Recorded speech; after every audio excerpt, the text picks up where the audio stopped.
LAPC kay kanihin din. Kipat na tao din Pastor S.R. Robert, Secretary L.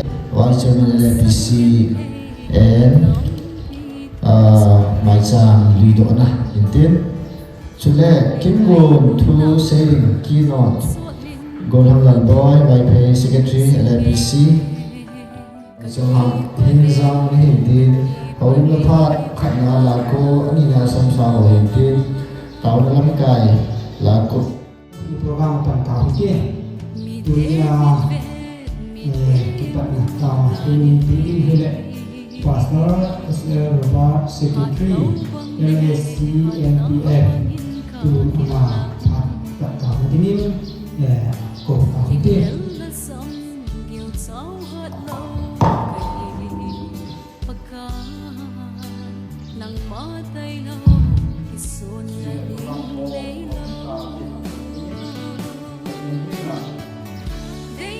Oke boleh ramai nama.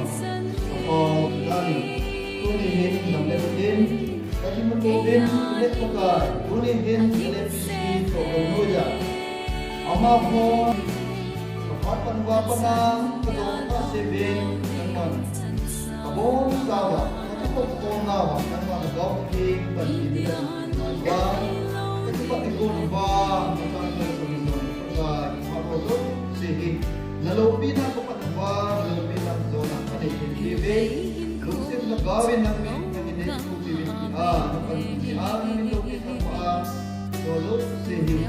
Ngayon mo at isang matataan, ilim sa lupa, apan palupi, tayo mas di manulim kung kay Jesus Christ, gawin na nila ang Sistem Secretary LAPC putang po ama yodin kontakte.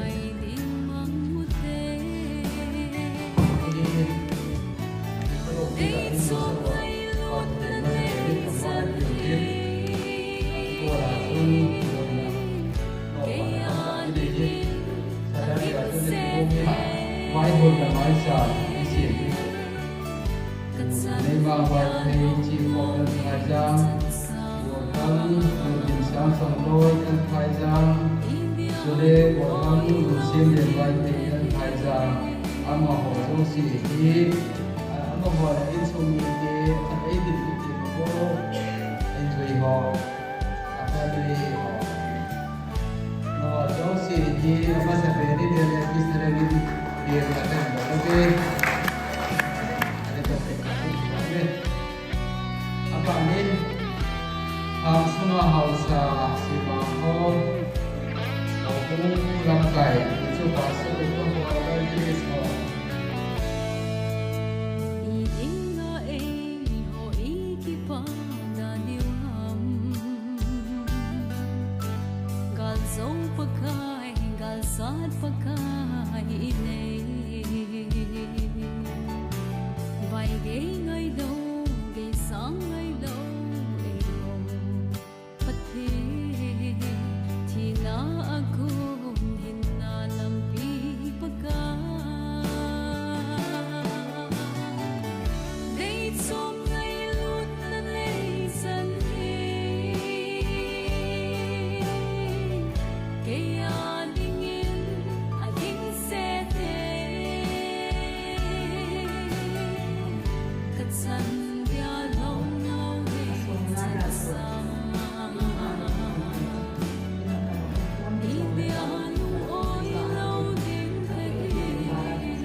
Sana ini lo lah tak ubah.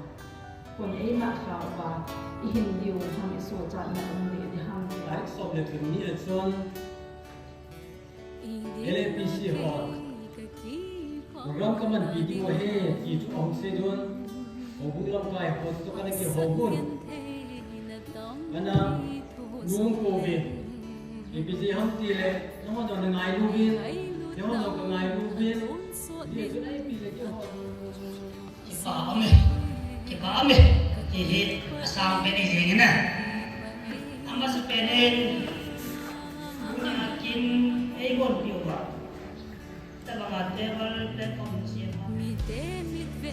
tam ta me ai ba sei ni tam ta so sei ke lo de cham cha ka ni ki pa thu nya ka ho sei ni em ta ko le ra puja Masan thangwan le chwa na kai tre le ani le dunia chi ko yin lo ta ngel mai tu hin le ya ngong da le ku si ani de le wa le le ku si se ta na to chi wa ai ya mai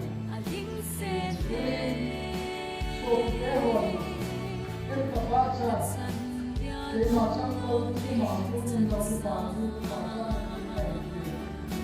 ale chu da ni ne pa tu ga yo ma mo ni ni ta ta ni na ki ko na da ni ta la ale chu ha sa ku na to zo tu ma sa ta ki ko na ni ni ka ni ye ya ra ki ko ba ni te le dia punya mau itu kita mau naik ke si pasar itu boleh si pasar itu jalan asing di masuk boleh nanti kalau kita cuma itu bangga masuk kita bangga naik si nilai bangsa yang kena itu kehen sekarang kita kita itu apa namanya aku sih dengan mana dia komunikasi puasa nunda makan dengan itu boleh ayo bang harus dinaik gel harus dinaik karena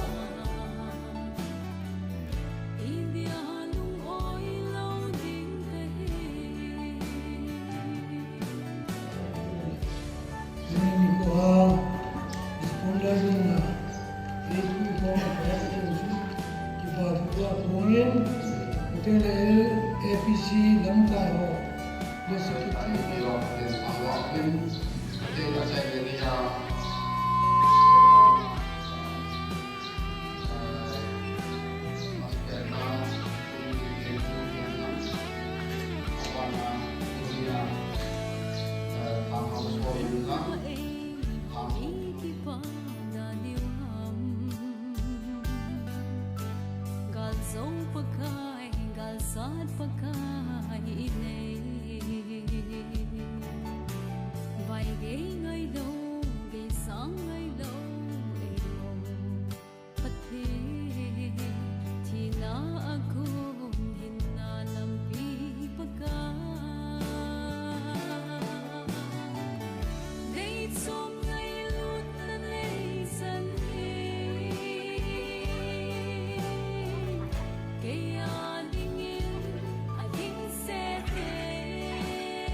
sun